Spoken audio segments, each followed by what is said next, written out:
Vawiin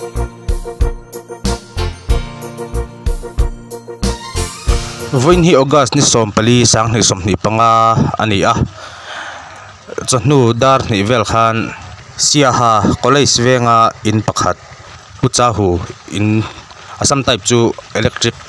kal sual avangin akang ani thang lamru matanga he kang mai hi ron chuak ani a bungrua engmah an chu man talawani thile hliam an om lo hlawa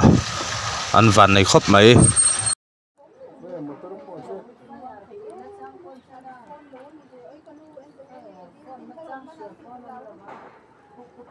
ôi anh vẫn lão đó nè share me building so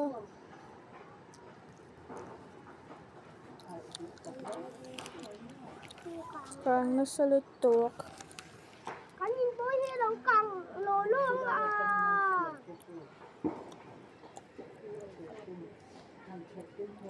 sao tổ nhá có chặt chị mới càng hết chuyện mò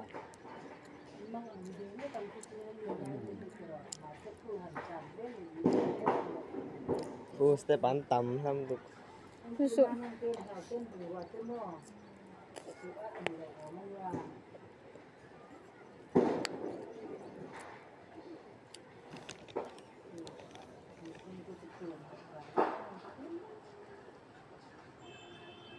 cô chưa có một cú thế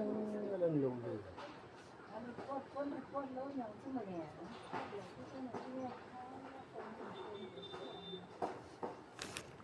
con nó càng bài tài school chặt chứ nó càng đủ khắp những số mình thay lên rồi nó sao rồi nó là cái đấy khaya càng nó sẽ mình cũng thằng bé có tụi nó thì chú nó lại càng chú nó thế là biết rồi càng nhìn cho sẽ chụp lục hơn từ đó cái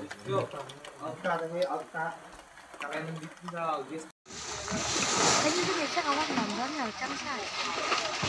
áo là bây giờ